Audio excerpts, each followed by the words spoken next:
Guys, we got a trailer for Pokemon ZA last week, and the starters got revealed. We'll get to choose from Totodile, Tepig, and Chikorita. While myself and 11 other people were celebrating that Chikorita is back, the internet reacted about how you'd expect.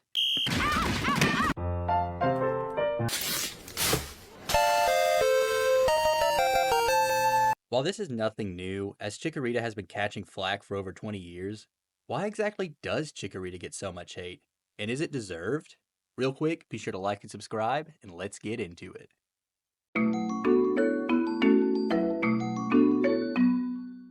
Okay, so generally speaking, if you're shitting on Chikorita, your argument will fall into at least one of three categories. 1. You dislike the Chikorita line because it's not as competitively viable as the other starters. 2. You don't like Chikorita or its evolution's designs. And 3. You dislike Chikorita because of the anime.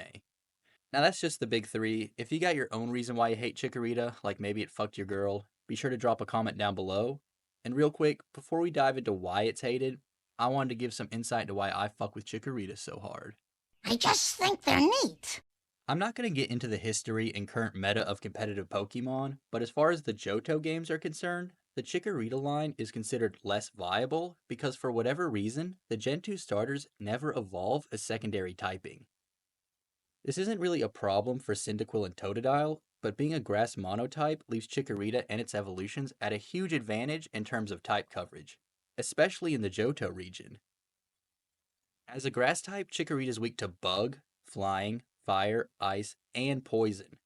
Not to mention that being strong against Ground, Rock, and Water isn't a flex when Electric and Water type Pokemon are available early game.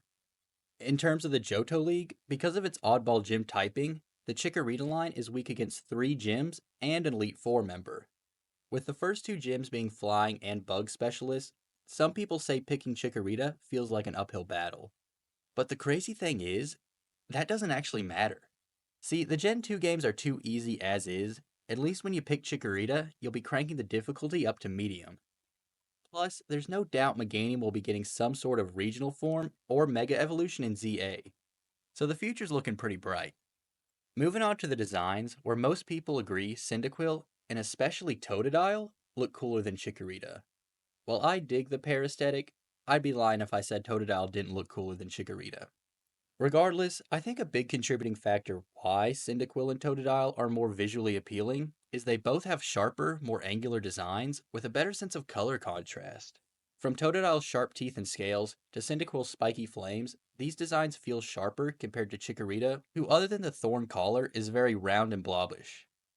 Not to mention, their uses of reds and tans create a nice contrast with their base colors. Then there's Chikorita, where the only contrast is its red eyes. Overall, in comparison to the other starters, Chikorita feels more toned down in terms of styling. But I think it's more about where you're going rather than where you come from, because when you take a step back and compare the evolutionary lines, Chikorita to Bayleaf to Meganium is more consistent in terms of visual quality. While yeah, Typhlosion had some cool sprites back in the day, it's been neutered since the series jumped to 3D. Also, at no point is anyone in the Chikorita line doing Flintstones cosplay. And to round it out with point number 3, we've got the version of Chikorita from the anime.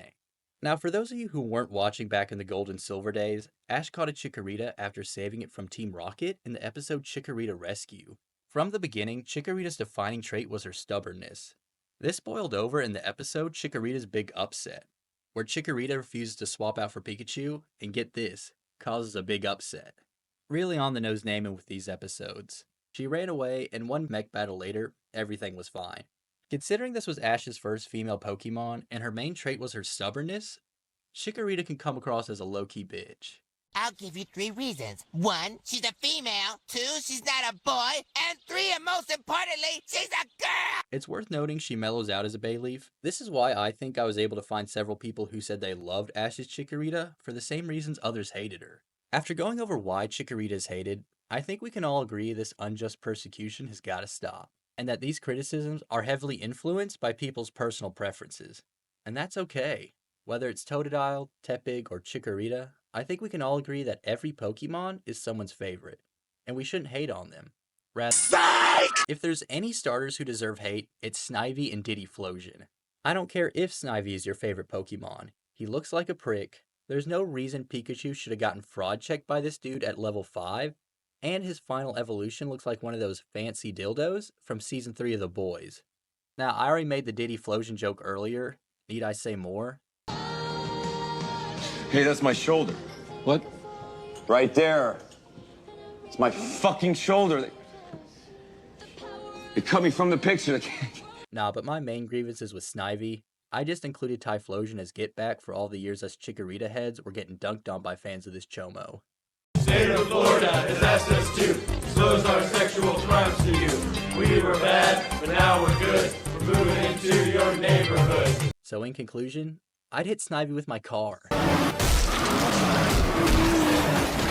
Anyway, that's enough Pokemon talk for today. Let me know if you believe in Chikorita's supremacy in the comments down below. See you on the next Randograph.